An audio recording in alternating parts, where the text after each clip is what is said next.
मित्रांनो नमस्कार, मी आशिष दुसाने तुम्हा सर्वांचं स्वागत करतो मराठी प्रबोधन या आपल्या यूट्यूब प्लॅटफॉर्मवर। मित्रांनो, ही आनंदाचीच बातमी आहे की एमपीएससी थ्रू आता आपली तलाठी भरतीची एक्झाम होणार आहे। गट क मधलं सगळ्यात सर्वोच्च पद म्हणजे ते तलाठी असतं मित्रांनो, ज्याला आता आपण ग्रामविकास अधिकारी असं म्हणणार आहोत। लक्षात घ्या मित्रांनो, गांधीजींनी सांगितलं होतं की गावाकडे चला, म्हणजे जोपर्यंत गावाचा विकास होत नाही, ग्रामीण भागाचा विकास होत नाही, तोपर्यंत शहरी विकास होत नाही, हे आपल्याला माहिती आहे। म्हणून हे पद फार महत्वाचं आहे मित्रांनो। तर यासाठी आपल्याला आता ज्या काही बदललेल्या पॅटर्ननुसार अभ्यास करायचा आहे, तर त्यानुसार आपण ही प्रश्न उत्तरांची सिरीज आपण राबवत आहोत। लक्षात घ्या मित्रांनो, मराठी व्याकरण हा असा घटक आहे की हा तुमचा गेम चेंजर ठरत असतो मित्रांनो। तुम्हाला गणित, बुद्धिमत्ता, जीके मध्ये एकदम फुल मार्क मिळतात, परंतु मराठीचे असे काही प्रश्न असतात की जो तुमचा घात करतात। म्हणून मित्रांनो, ते व्हायला नको म्हणून आपण ही सिरीज चालवतोय। दुसरी गोष्ट मित्रांनो, आता टीसीएस आयबीपीएस प्रमाणे तुम्हाला पॅटर्न नाहीये, तुम्हाला एमपीएससी थ्रू तुम्हाला अभ्यास करायचा आहे। त्यामुळे एमपीएससी चे प्रश्न नेमकं कसे असतात, तर एमपीएससी ने या अगोदर ज्या काही गटक मध्ये जे काही प्रश्न विचारलेले आहेत, तर त्या प्रश्नांचं आपण या ठिकाणी विश्लेषण करणार आहोत। म्हणून व्हिडिओ व्यवस्थित बघा आणि मित्रांनो मला कमेंट करत राहा तुम्हाला अजून काय हवंय। तर बघा मित्रांनो, पहिला प्रश्न आपल्याला काय आहे। मित्रांनो, आपण पहिला प्रश्न बघूच, पण त्यापूर्वी मी एक अशी सूचना देतो की आपल्या यूट्यूब प्लॅटफॉर्म सोबतच आपला इंस्टाग्राम आहे, टेलिग्राम आहे, फेसबुकचं पेज सुद्धा आहे। तर @मराठी प्रबोधिनी असं जर त्या ठिकाणी तुम्ही टाकलं तर तुम्हाला आपल्या चॅनल बद्दल संपूर्ण माहिती भेटेल आणि ते फॉलो करा, सबस्क्राईब करा मित्रांनो। चला तर मित्रांनो, आजचा पहिला प्रश्न काय आहे ते बघू।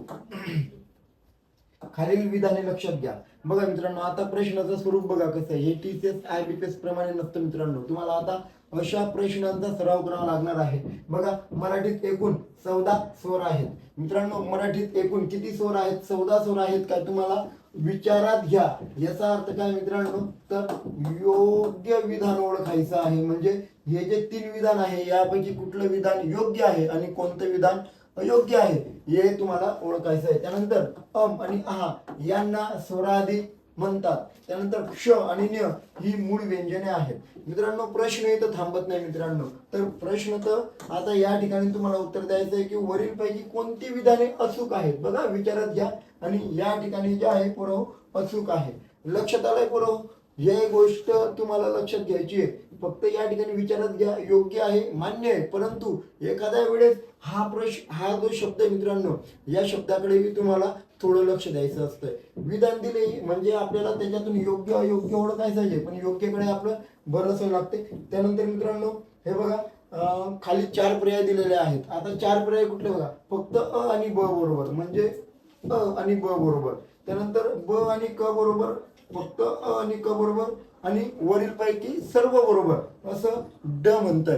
तर मित्रांनो लक्षात घ्या, मराठीत एकूण किती स्वर आहेत मित्रांनो? अगोदर 12 स्वर होते, परंतु 6 नोव्हेंबर 2009 रोजी जो महाराष्ट्र शासनाच्या सामान्य प्रशासनाने GR काढला मराठी भाषेसंदर्भात, वर्णमाले संदर्भात, तर त्यानुसार मित्रांनो ॲ आणि आ हे जे इंग्रजी प्रकारातले जे स्वर आहेत, तर मित्रांनो हे इंग्रजी स्वर मिळून आता मित्रांनो स्वरांची संख्या किती झालेली? 12 वरून 14 झालेली आहे। म्हणजे हे जे आपले विधान आहे बरोबर हे योग्य आहे।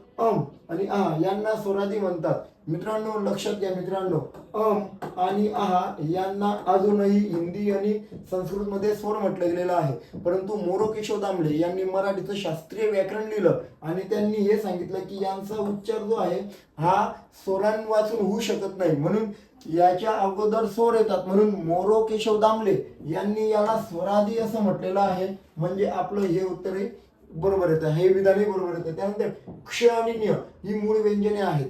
बघा मित्रांनो, जो काही GR निघाला तर त्याच्यात 4 भाग आहेत बरोबर। पहिला जो भाग आहे त्याच्यामध्ये स्वर आहेत, दुसरा जो भाग आहे बरोबर त्याच्यामध्ये स्वरादी आहेत, हे 2 आहेत स्वरादी, स्वर 14 आहेत। त्यानंतर तिसरा जो भाग आहे बरोबर ते व्यंजने आहेत, हे एकूण 34 आहे बरोबर। लक्षात आलं?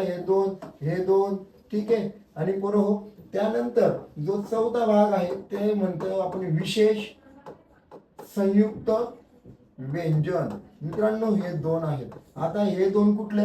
तर क्ष आणि न्य हे मूळ व्यंजन नाही मित्रांनो, हे विशेष संयुक्त व्यंजन आहेत। म्हणजे काय मित्रांनो, लक्षात घ्या।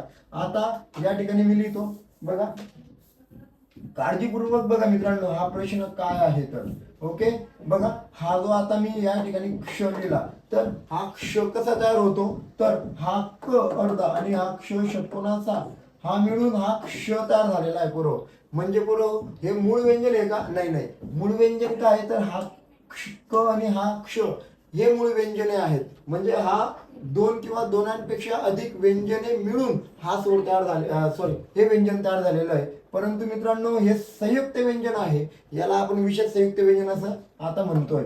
म्हणून त्यानंतर अन्य, अन्य कसा तर होतं मित्रांनो, तर द न आणि य हे तीन व्यंजन मिळून हा एक व्यंजन तयार होतोय. म्हणजे मित्रांनो क्ष आणि हानिय हे मूळ व्यंजने नाहीत मित्रांनो, हे विशेष संयुक्त व्यंजने आहेत. म्हणून मित्रांनो हे जे आपलं जे विधान आहे हे चुकीचं आहे. म्हणजे आपलं विधान काय बरोबर आहे, अ आणि ब बरोबर. म्हणजे क्रमांक 1 हे आपलं योग्य उत्तर असणार आहे. बघा मित्रांनो हे अशा प्रकारचे जे काही प्रश्न असतात, तर हे प्रश्न तुम्ही व्यवस्थित समजून घ्या.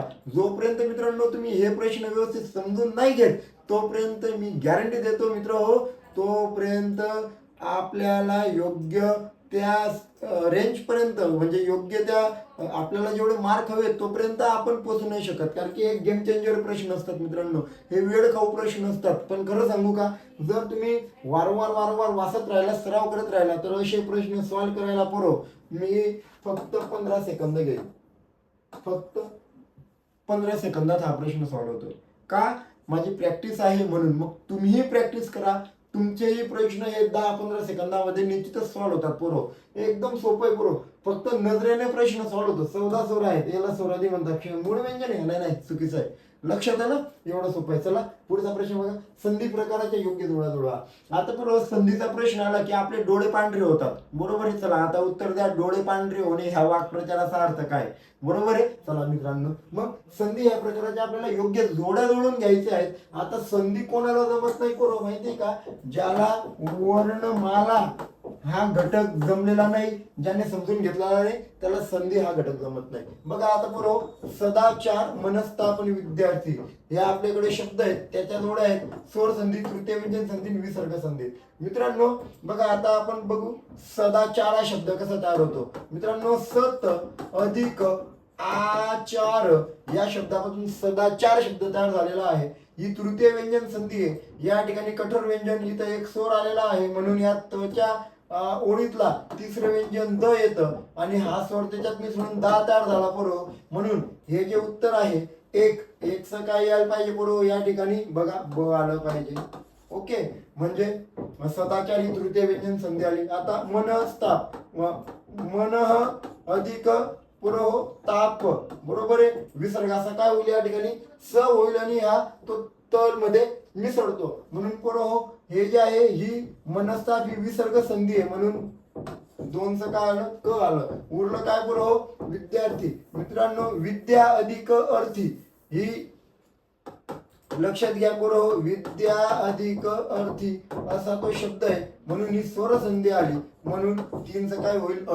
मग बघा आता अ स ब, दोनाचं क आणि तीनाचं अ कुठे आहे, तर याच्यामध्ये मित्रांनो पहिलंच उत्तर आपलं बरोबर येत आहे पोरं. लक्षात घ्या, या अशा पद्धतीने तुम्हाला प्रश्न जमले पाहिजे. तलाठी भरती आता एमपीएससी घेणार आहे, त्यामुळे आता तुम्ही एमपीएससी पॅटर्न नुसार अभ्यास करायचा आहे. तुम्हाला तलाठी भरतीचे पेपर्स अभ्यासाची काही एक गरज नाही पोरं.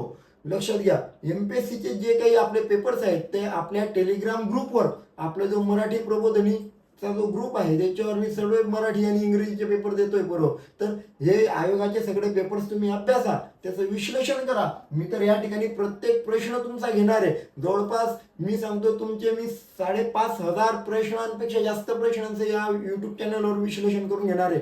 त्यामुळे चॅनलला सबस्क्राईब करून घ्या मित्रांनो, ज्याने सबस्क्राईब केलेलं नसेल. चला त्यानंतर विद्यार्थी मित्रांनो, तिसरा प्रश्न बघा, विभक्ती आणि त्याच्या कार्यकर्ता संबंधी आहे. तर बघा, विभक्ती आणि कार्यकर्ता यांसंबंधी खालीलपैकी कोणते विधान चुकीचे आहे.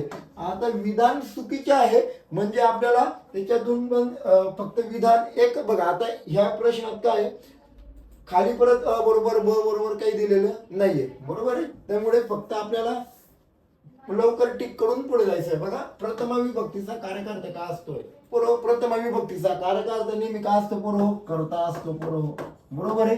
द्वितीय विभक्तीचा कार्यकार्ता काय असतोय? आकाश पृथ्वी पाचाड कुठेही जा. द्वितीयाचा कारकार्थ पोरो कर्म असतो, लक्षात घ्या. द्वितीयचा कारकार्थ कर्म असतो. त्यानंतर तृतीय विभक्तीचा कारकार्थ अपदान म्हणजे दुरा असतो का?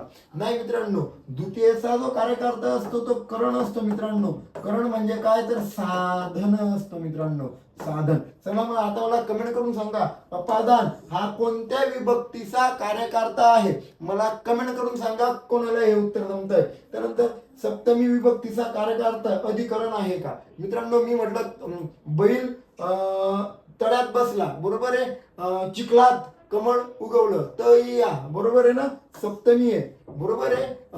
आई घरी आहे, ई प्रत्यय लागला बरोबर, म्हणजे आपल्याला स्थान किंवा वेळ कळाली मित्रांनो. मी सकाळी लवकर उठलो, केव्हा? सकाळी, ई प्रत्यय लागला बरोबर. लक्षात आलोय. म्हणजे आपल्याला अधिकरण हा अर्थ बरोबर येतोय सप्तमीचा, बरोबर आहे. काय येतोय बरोबर? अधिकरण म्हणजे आपलं सुप्त कुठे आहे बरोबर? हा तिसरं जे विधान आहे तर हे चुकीचं आहे, म्हणून पोरं आपलं जे योग्य उत्तर यायला पाहिजे ते सी यायला पाहिजे. बघा एमपीएससी चे प्रश्न असे असतात तुम्हाला, म्हणून सांगतो मित्रांनो एमपीएससीचा आता पॅटर्न जे ते फॉलो करा. आणि जरी कोणाला वाटलं की मला तलाठीचे पेपर पाहिजेत, आपलं मराठी प्रबोधिनीला जायचं किंवा सरळ सेवा एक्झामला जायचं, त्या ठिकाणी मी तलाठीचे पण पेपर्स तुम्हाला दिलेले आहेत, ते वाटलं एक वेळेस नजरे घालून घ्या. पण माझं एक वैयक्तिक सजेशन आहे, टाइमपास करू नका मित्रांनो. त्यात बघा आपलं हे जे चॅनल आहे मराठी प्रबोधिनी, याच्यामध्ये तुम्हाला सर्व काही भेटणार आहे. ओके, चला पुढे जायचं. मराठीत एकूण किती स्वर आहेत? मी आत्ताच सांगितलं मित्रांनो, 12, 14, 48 की 52. बघा अगोदर मूळ वर्णमालेत 12 स्वर होते, त्यानंतर पोरं 2009 पासून 14 स्वर झालेले आहेत. 48 हे जी काही जुनी आपली वर्णमाला आहे त्याच्यातले एकूण वर्ण आहे. आणि आता मित्रांनो एकूण वर्णमाला जी आहे म्हणजे वर्णमालेतले एकूण जे वर्ण आहे त्याची संख्या 52 होते, पण आपल्याला फक्त स्वर विचारले म्हणून आपलं योग्य उत्तर जे ते बी असणार आहे. बघा पुढचा प्रश्न काय? खालीलपैकी शुद्ध शब्दयोगी अव्यय ओळखा.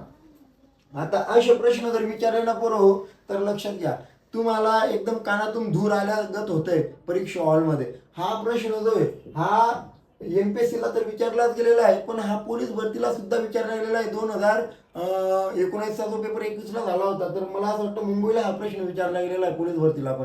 तर हे जे प्रश्न आहेत मित्रांनो, हे प्रश्न समजून घ्या. माझ्या देखण्यात म्हणजे माझ्या पाहण्यात असे काही विद्यार्थी आहेत की ज्यांचे पुस्तकं पाठ आहेत व्याकरणाचे बरोबर, पण तरी ते पास होत नाहीत. का? कारण की ते पाठ केलेले आहे पुस्तकं, इथंच खरी चूक केलेली पोरं. कॉन्सेप्ट समजून घ्या, कॉन्सेप्ट समजली की सगळ्या गोष्टी तुम्हाला कळतात. आता शुद्ध शब्दयोगी अव्यय म्हणजे काय तर लक्षात घ्या पोरं, शुद्ध शब्दयोगी अव्यय म्हणजे काय ते लक्षात घ्यायचं आहे. पहिली गोष्ट, शब्दयोगी अव्यय म्हणजे काय तर शब्दाला जे जोडून अव्यय येतात त्यांना आपण शुद्ध शब्दयोगी अव्यय म्हणतात. मी म्हणतो पोरं टेबला खाली, टेबला खाली. आता बरोबर हा खाली शब्द या टेबल या नामाला जोडून आलेला आहे, म्हणून हा जो खाली शब्द आहे ना शब्द योगी अव्यय आहे. शब्द त्यानंतर योगी, योग म्हणजे काय? जुळणे पुरव, बरोबर आहे. आपण म्हणतो ना यंदा योग आहे का, म्हणजे जे शब्दाशी योग पावतात, शब्दाला जोडून येतात त्यांना आपण शब्द योगी अव्यय म्हणतो. मग आता शुद्ध शब्द योगी अव्यय म्हणजे काय बरोबर? बघा या ठिकाणी मूळ शब्द जो आहे बरोबर टेबल आहे, परंतु या ठिकाणी याला एक काना लागला, टेबला झाला बरोबर, म्हणजे या ठिकाणी नामाचं सामान्य रूप झालं बरोबर. काय झालं?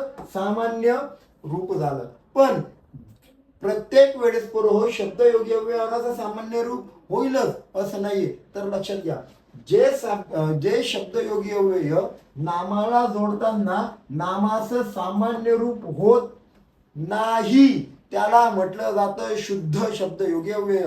मग याला अशुद्ध म्हणायचं का तर नाही. अशुद्ध शब्द योगी अव्यय सारखा प्रकार व्याकरणात नाहीये, फक्त शुद्ध शब्द योगी अव्यय आणि दुसरा आहे शब्द योगी अव्यय. कोणते कोणते? पहिला प्रकार शब्दयोगी अव्यय आणि दुसरं आहे शुद्ध शब्दयोगी अव्यय. बघा मग आता हे जे आहे हा खाली हा शब्द फक्त शब्दयोगी अव्यय पण हा शुद्ध नाहीये. मग आता आपण कुठलं एक नाम घेऊ बघूया. बघा प्रश्न कसा सॉल्व्ह करायचा. मी म्हटलं बैल, आता आपण हे सर्वच्या सर्व आपण लावून बघू. बघा, बैला करिता आम्ही नैवेद्य दिला, बैला करिता. त्यानंतर पोरो साठी. बघा, बैलचं काय झालं, बैला साठी झालं पोरो, बरोबर आहे. त्यानंतर पोरो हो, आमचा बैल मात्र जागेवरून उठलाच नाही, बैल मात्र. त्यानंतर पोरो हो, मी बैलामुळे हैराण झालो, किंवा चला मी बैलामुळे श्रीमंत झालो. ओके, ठीक आहे. बघा,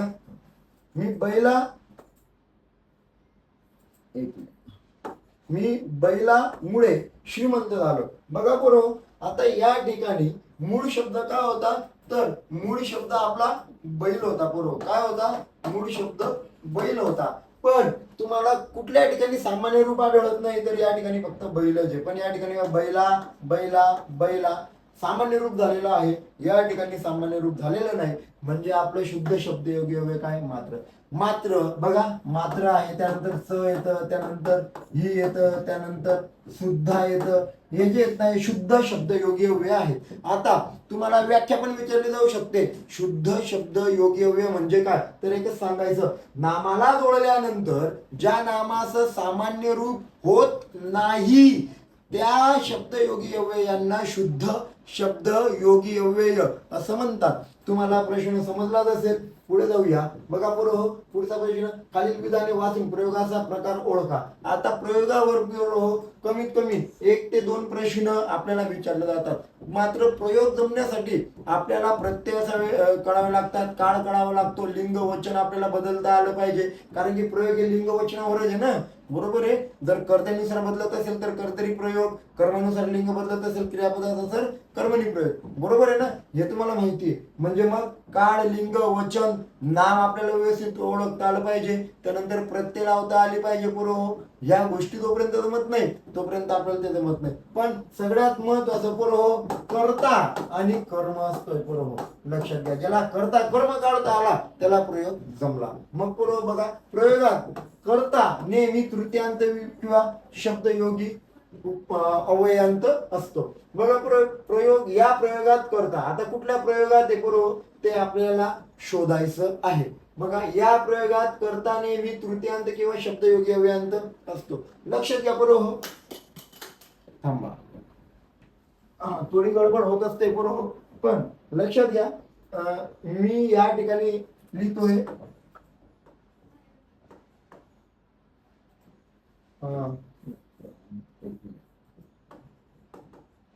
कर्तरी प्रयोग. त्यानंतर दुसरा प्रकार काय पोरं, कर्मणी प्रयोग. आणि तिसरा प्रकार काय पोरं, भावे प्रयोग. हे प्रयोगातील 3 अगोदर मुख्य प्रकार मी लिहून घेतलेले आहेत. बघा, या प्रयोगात कर्ता नेहमी तृतीयांत किंवा शब्दयोगी अव्ययांत असतो पोरं. लक्षात घ्या, कर्तरी प्रयोगातला जो कर्ता असतो ना पोरं, जो कर्ता असतो तर त्याला कधीही प्रत्यय किंवा शब्दयोगी अव्यय लागलेलं नसतंय, बरोबर आहे. कर्त्याला कुठलंही प्रत्यय किंवा शब्दयोगी अव्यय लागलेलं नसतंय. म्हणजे या ठिकाणी आपलं ज्या ठिकाणी कर्तरी नाव असेल, कर्तरी नाव आपल्याला दिसतंय पोरं, तर ते उत्तर याच्यातून डायरेक्टली कॅन्सल होणार आहे. मग उरलं काय, भावे आणि पोरं कर्मणी प्रयोग आणि संकर प्रयोग, हे पण एक उरलेलं आहे. त्यानंतर कर्म नेहमी प्रथमांत असतोय. लक्षात घ्या पोरं, कर्तरी प्रयोगामध्ये जे कर्म असेल तर ते विभक्तीत पण असू शकते किंवा त्याला कोणतं पण एक प्रत्यय असू शकतंय. म्हणजे आपल्याला इथून काहीही कळत नाहीये, बरोबर आहे. पण उत्तर आपल्याला भेटून गेलेलं आहे पोरं. कारण की लक्षात घ्या, कर्मणी प्रयोगात काय होतंय, कर्त्याला प्रत्यय असावंच लागतंय, मात्र कर्माला प्रत्यय नसतंय. म्हणजे आपल्याला कळलं की आपलं उत्तर जे ते कर्मणी प्रयोग यायला पाहिजे. पण थांबा, आपण अजून तिसऱ्या प्रकारात जाणार आहोत. तिसरं विधान काय ते समजून घेणार आहोत. क्रियापदाचे रूप कर्माच्या लिंगा वचनाप्रमाणे बदलते. लक्षात आलं पोरं? लक्षात घ्या, ज्या क्रियापदाचं रूप कर्त्याप्रमाणे बदलत असेल, कर्त्याप्रमाणे, त्याला कर्तरी प्रयोग म्हणतात. आणि पोरं ज्या क्रियापदात कर्मानुसार क्रियापदाचं लिंग वचन बदलतं त्याला कर्मणी प्रयोग म्हणतात. म्हणजे डोळे झाकून गुलाल टाकून आपलं उत्तर काय आलं, क्रमांक सी हे आपलं योग्य उत्तर येत आहे पोरं. कर्मणी प्रयोग हे आपलं या ठिकाणी योग्य उत्तर येत आहे. पुढचा प्रश्न, समाज आणि त्याच्या उदाहरणाची अयोग्य जोडी ओळखा. बघा, अयोग्य जोडी ओळखायला लावलेली आहे.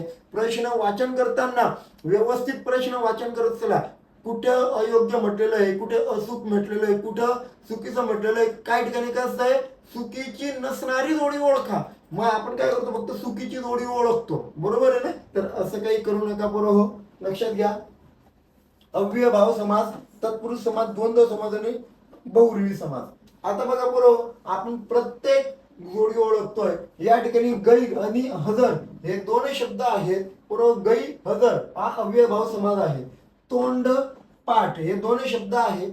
तोंडाने पाठ म्हणजे या ठिकाणी पोरं तृतीय तत्पुरुष समासाचं उदाहरण झालं. द्वंद्व समास, चहा आणि पाणी, चहा किंवा पाणी. बरोबर आहे. असे शब्द जर तयार झाले पोरं तर आपण त्याला द्वंद्व समास म्हणतो. आणि राजाचा वाळा पोरं हा जो शब्द आहे हा पंचमी तत्पुरुष समासाचं उदाहरण आहे. म्हणून पोरं आपलं जे काही योग्य उत्तर आहे ते उत्तर आहे डी, बहुव्रीही समास. आणि राजवाडा ही जी जोडी आहे ही चुकीची जोडी आहे. म्हणून आपलं योग्य उत्तर डी येईल. पुढे जाऊया. खालील विधाने विचारात घ्या. ज्या वाक्यात एकच उद्देश आणि एकच विधेय असते त्याला केवल वाक्य असं म्हणतात.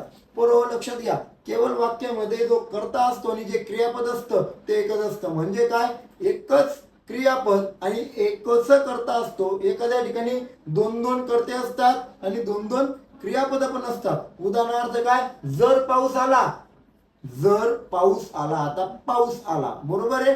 तर आला हे क्रियापद झालं. तर मी फिरायला जाईल. बघा, लोणावळ्याला जायचंय, पण केव्हा जायचं, पाऊस आला तेव्हा जायचं. मग जर पाऊस आला, आला हे क्रियापद आहे. तर मी फिरायला जाईल, फिरायला जाईल हे दुसरे क्रियापद आलं पुढं. म्हणजे ही गोष्ट लक्षात घ्या. ज्या वाक्यामध्ये एकच कर्ता आणि एकच क्रियापद वापरलेलं आहे त्याला आपण केवल वाक्य असं म्हणतो. ज्याला तुम्ही साधं वाक्य पण म्हणू शकतात किंवा ज्याला तुम्ही शुद्ध वाक्य पण म्हणू शकतात. केवल वाक्याला साधं, शुद्ध या दोन नावाने ओळखलं जातं. जेव्हा तेव्हा, जर तर या उभ्यान्वी अव्ययांनी जोडलेली वाक्य संयुक्त असतात. बरोबर, लक्षात घ्या. जर तर जेव्हा तेव्हा ज्या ठिकाणी येईल बरोबर त्या ठिकाणी अट टाकलेली असते जर तर मध्ये. म्हणून ही संयुक्त नव्हे तर ही मिश्र वाक्यांमध्ये येतात. म्हणून बरोबर आपलं जे विधान आहे हे बरोबर आहे आणि हे चुकीचं आहे. म्हणून आता आपल्याला पर्याय ओळखायचा आहे. फक्त अ बरोबर, फक्त ब बरोबर, दोन्ही बरोबर आणि दोन्ही चूक.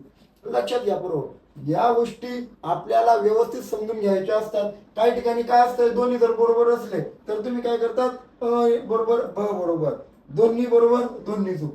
तर या गोष्टी तुम्हाला व्यवस्थित समजून घ्यायचं आहे. पहिल्या याच्यात कुठेतरी टिक केलं तर बाकीचं खालचं जर नाही वाचलं तर आपली गडबड होऊन जाते. बरोबर, लक्षात घ्या. म्हणून आपलं योग्य उत्तर काय आलं पाहिजे. बरोबर, फक्त अ बरोबर आहे. ब मध्ये बरोबर या ठिकाणी मिश्र वाक्य असतं तर ते बरोबर आलं असतं. पुढे जाऊया. तो अभ्यास करत असेल. आता काळ ओळखायचा आहे. बघा, त अधिक असेल, ज्या ठिकाणी असेल त्या ठिकाणी त्याला रीतिकाळ म्हणायचा आहे. बघा, अपूर्ण भविष्यकाळ, पूर्ण भविष्यकाळ, रीती भविष्यकाळ आणि साधा भविष्यकाळ. आता असेल, असेल म्हणजे काय माहितीये का, कदाचित तो उद्या अभ्यास करत असेल आपण म्हणतो. बरोबर आहे. आता सपोज आपल्याला उद्या ट्रिपला जायचंय, दुपारी निघायचंय आपल्याला, तर आपण असं म्हणू शकतो का, उद्या बरोबर ह्या वाजता आपण बस मध्ये बसलेलो असू. बरोबर आहे. आपण ट्रिपला जात असू. बरोबर आहे ना. तर लक्षात घ्या. बरोबर असेल आहे म्हणून या ठिकाणी भविष्य काळ येतो. बरोबर, आणि हा रीती काळ आहे. लक्षात येत आहे. चला पुढे जायचं. खालीलपैकी कोणत्या शब्दाचे सामान्य रूप होत नाही. बरोबर, सामान्य रूप म्हणजे काय तुम्हाला माहितीये. जर नामाला विभक्तीचे प्रत्यय किंवा शब्दयोगी अव्यय लावले त्यानंतर ते नामस्वरूप बदलतं त्याला सामान्य रूप असं म्हटलं जातं. बघा मग मित्रांनो, मी म्हणतो मी माझ्या गावासाठी काहीतरी करेल. गावाचं काय झालं, गावा, भाऊ. मी माझ्या भावासाठी काहीतरी करेल. बघा, मी माशांसाठी बरोबर अन्नदान केले. बरोबर, तळ्यामध्ये ते कणिक वगैरे पीठ टाकत असतोय आपण. पण बरोबर मी फोटोसाठी, फोटोसाठी. बघा बरोबर, फोटो शब्द बदलला का, नाही. म्हणून आपलं योग्य उत्तर काय असणार आहे, ए असणार आहे. पुढचा प्रश्न, आख्यात विकार म्हणजे काय. बरोबर, आख्यात विकार हा संपूर्ण व्याकरणामधला एक वादग्रस्त विषय आहे. अनेक व्याकरणकारांनी आपली मते त्याच्यावर मांडलेली आहेत. म्हणून हा विषय जो आहे हा थोडा समजून घ्यायला आपल्याला सोपा आहे. परंतु याच्यावर प्रश्न विचारले जातात का, तर लक्षात घ्या काही व्याकरणकार म्हणतात की हे मांडायची गरज नाही, काही व्याकरणकार म्हणतात की हे असावं लागतं. तिसरा गट असा आहे तर ते असं म्हणतात की एकतर आख्यात विकार घ्यायचा किंवा मग अर्थ आणि काळ घ्यायचं.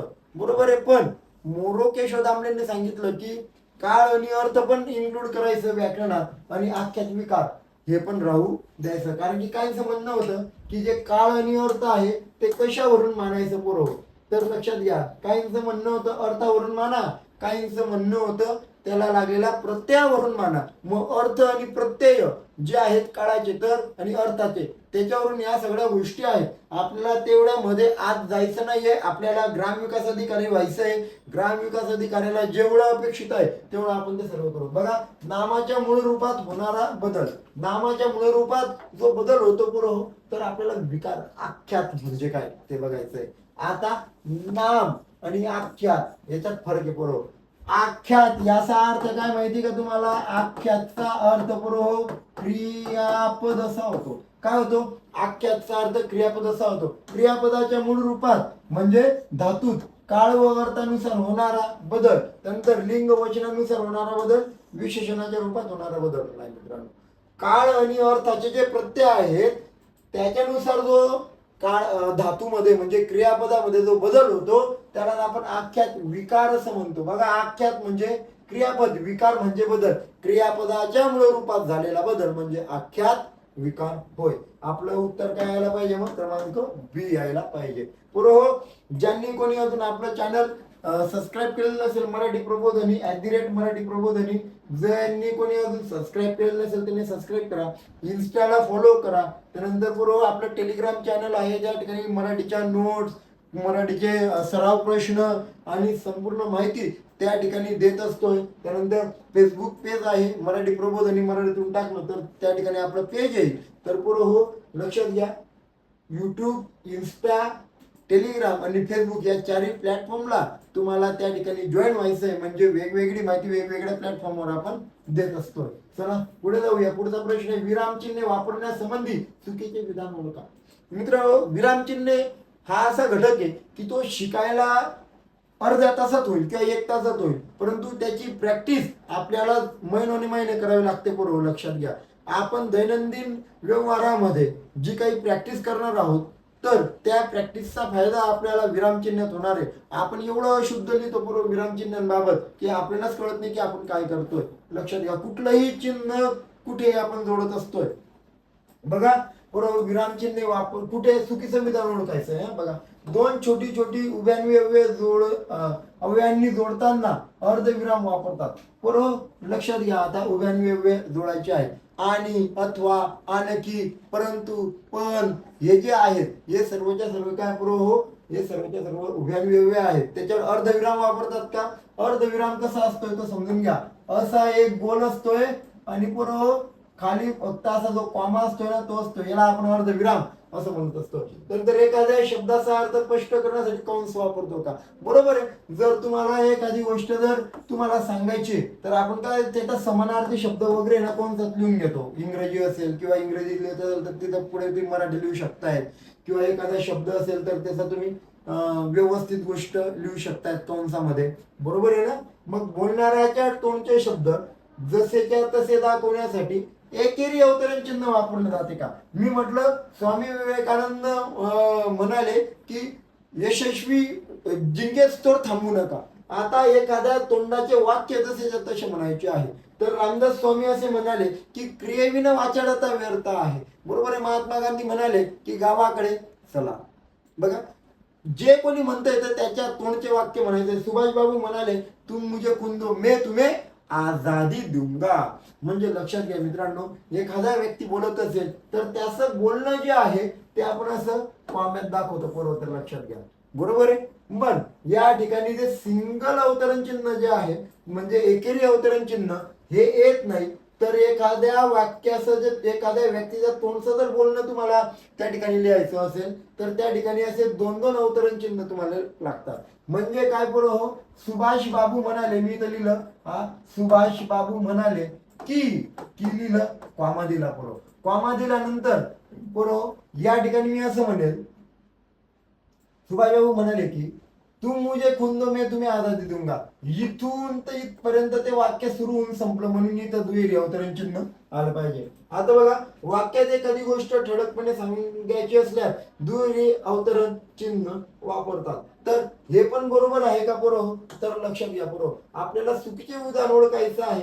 दुहेरी अवतरण चिन्ह आपण तेव्हा सुद्धा वापरतो जेव्हा ती गोष्ट ठळकपणे सांगायची असते.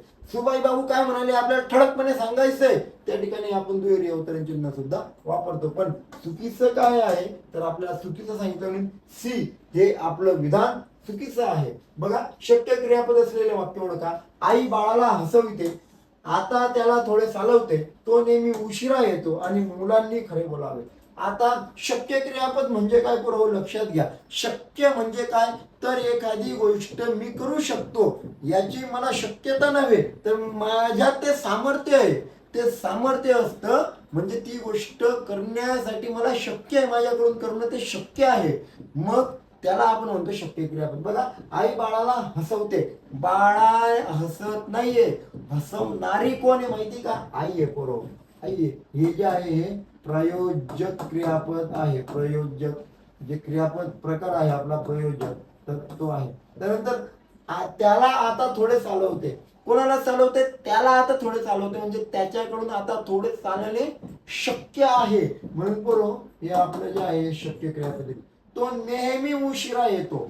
आता पोरो हे जे वाक्य आहे क्रियापदातलं, तर तो नेहमी उशिरा येतो. आता येतो हे एकेरी क्रियापद आहे, बरोबर आहे, ते काही संयुक्त क्रियापद होणार नाही.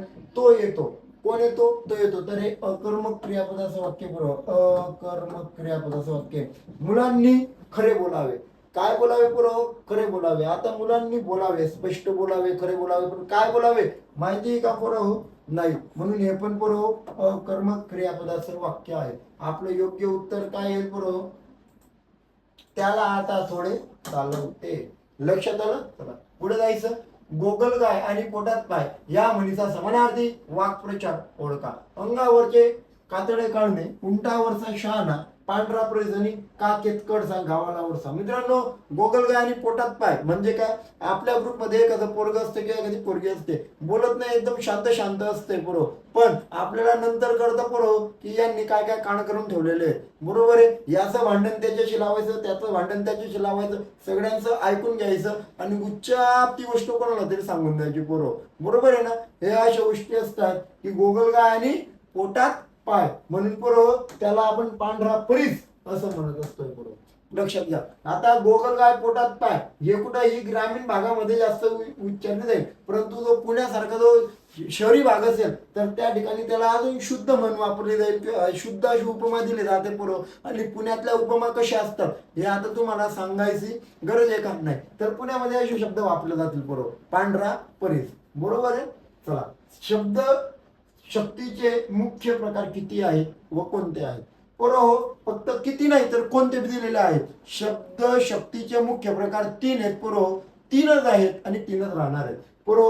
अभिधा, लक्षणा आणि व्यंजना हे शब्द शक्तीचे एकूण 3 प्रकार येतात पोरो. आपण जे बोलतो त्याच्यातून नेमका काय अर्थ निघतोय यावरून शब्द शक्तीचे प्रकार ठरत असतात. अभिधा शक्ती, लक्षणा शक्ती आणि व्यंजना शक्ती असे 3 प्रकार येतात. आपलं योग्य उत्तर या ठिकाणी बी आहे. पुढे जाऊया.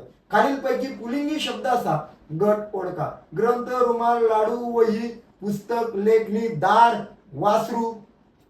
पुलिंगी शब्द, पुलिंगी शब्द असं नाही करायचं ते. बघा, एक एक शब्द घ्यायचा.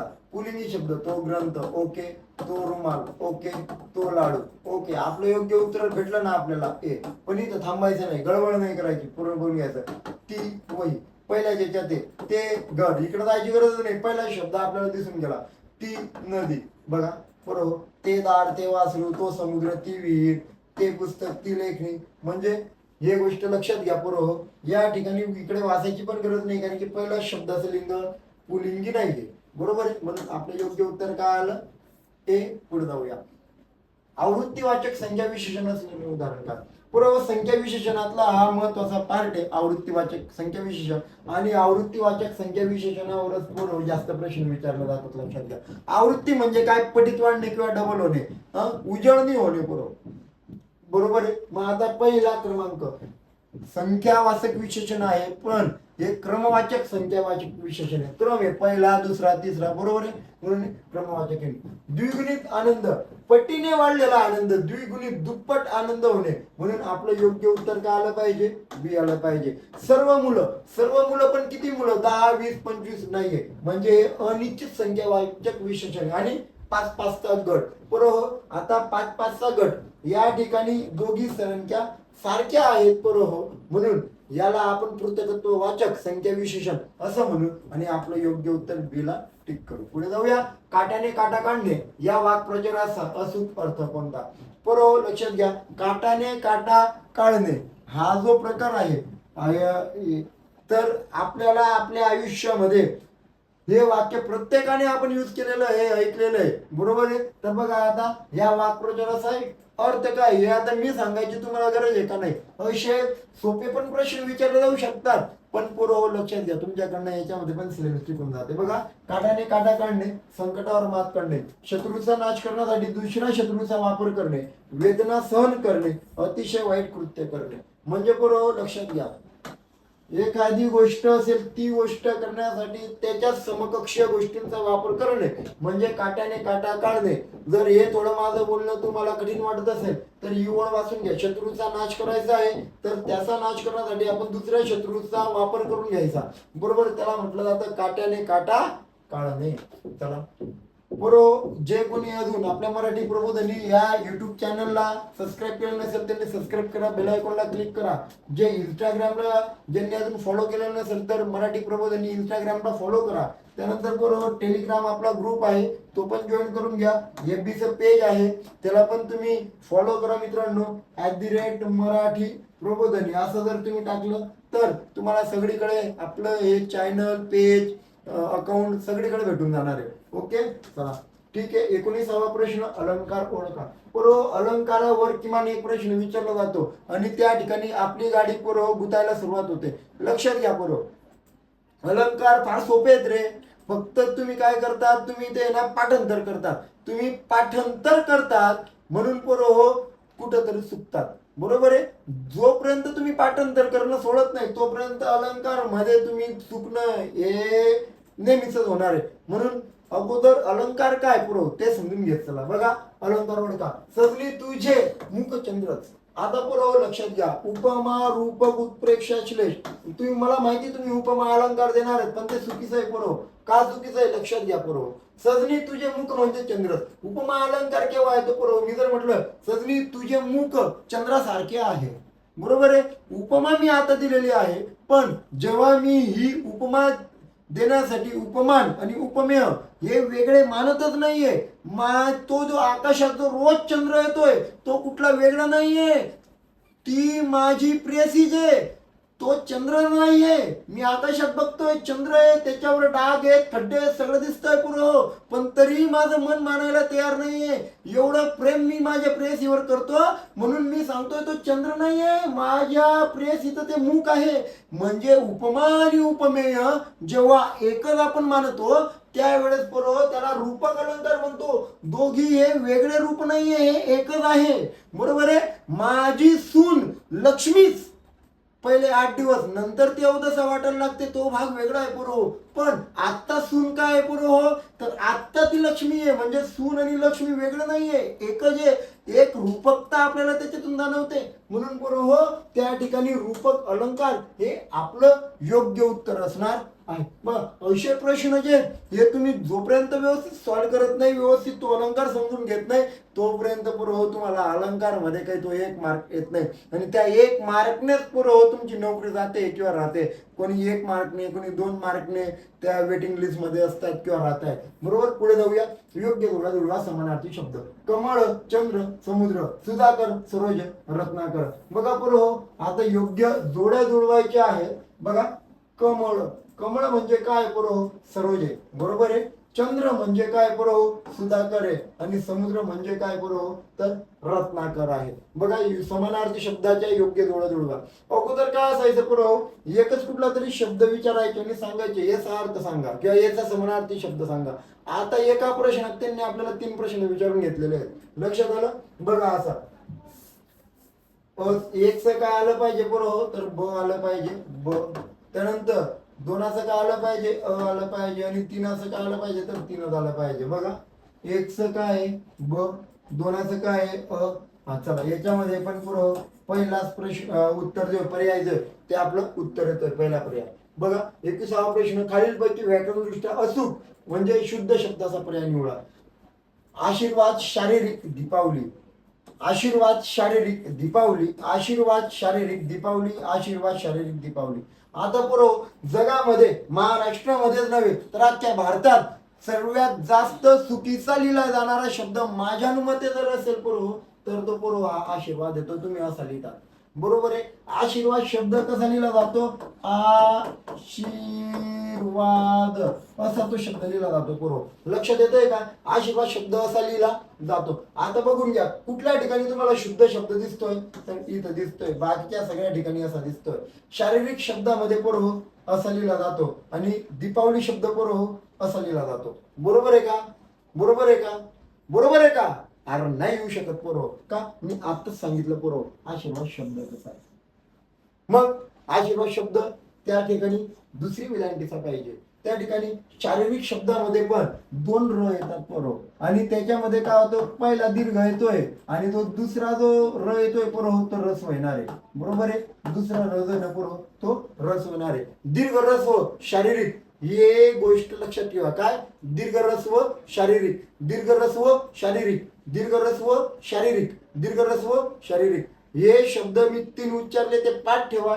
तुम्हाला एकच शब्द जर विचारलेला शारीरिक दीर्घ रस्व शारीरिक, आणि आकाश पृथ्वी पाताळ कुठेही जातात ज्या शब्दामध्ये दीप हा शब्द येतोय बरोबर तर दीप या शब्दामध्ये द कधीही दीर्घच उच्चारला जातो. दीपावली असू द्या, दीपाली असू द्या, दीपा असू द्या, दीपमाळ असू द्या, या सगळ्यांमध्ये बरोबर दीप शब्द हा दीर्घच उच्चारला जातो. म्हणजे आशीर्वाद शब्द काय ते तुम्हाला कळालं, शारीरिक बरोबर आहे.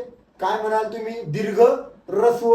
त्यानंतर दीपावली शब्दात द कधीही दीर्घ येतो, म्हणून आपलं योग्य उत्तर काय करू बी हे येणार आहे. त्यानंतर पुढे परिणामबोधक उभ्यान्वये असलेलं वाक्य ओळखा. तो आजारी होता म्हणून तो शाळेत आला नाही. आता बरोबर परिणामबोधक म्हणजे काय ते लक्षात घ्या.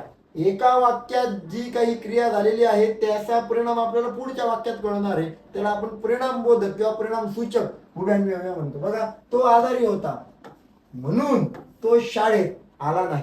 त्यानंतर विजा चमकू लागल्या आणि पावसाला सुरुवात झाली. तू येशील की मी येऊ. बरोबर आहे. त्यानंतर तो इतका धावला की धापा टाकू लागला. आता परिणाम बोधक मध्ये कुठलं वाक्य विचारलं जातं बरोबर लक्षात घ्या.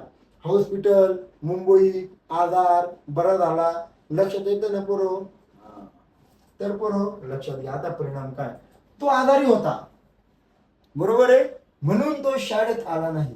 तो शाळेत आला नाही कारण तो आजारी होता.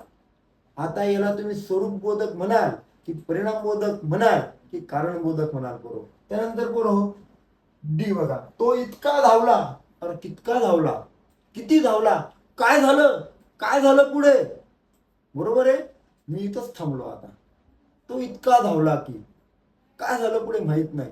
म्हणजे ह्या वाक्यात जे दिलेलं आहे त्याचं स्वरूप मी ह्या वाक्यात उलगडून सांगितलंय म्हणून आपलं उत्तर हे येणार नाही. या दोन्ही ठिकाणी तर मला निश्चितपैकी माहिती आहे तुम्ही हे दोन उत्तर देणारच नाही. बरोबर आहे, लक्षात येतंय. आणि वापरला गेला तुम्ही म्हणून घ्या. तू येशील की मी येऊ. अरे बाबा इथं तर अट आलेली आहे, मग आता काय करायचं, हे दोन नाहीये म्हणून तुम्ही ए आणि बी मध्ये कन्फ्युज असाल.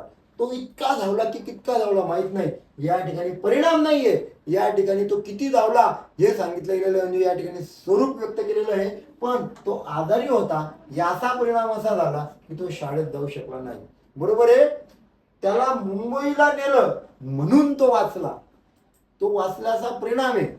कसला परिणाम आहे, त्याला मुंबईला नेलं याचा परिणाम आहे. म्हणून लक्षात घ्या, ते वाक्य वारंवार विचारलं जातं. त्याच वाक्याचं हे वाक्य आहे, तसंच वाक्य आहे. तो आजारी होता म्हणून तो शाळेत आला नाही.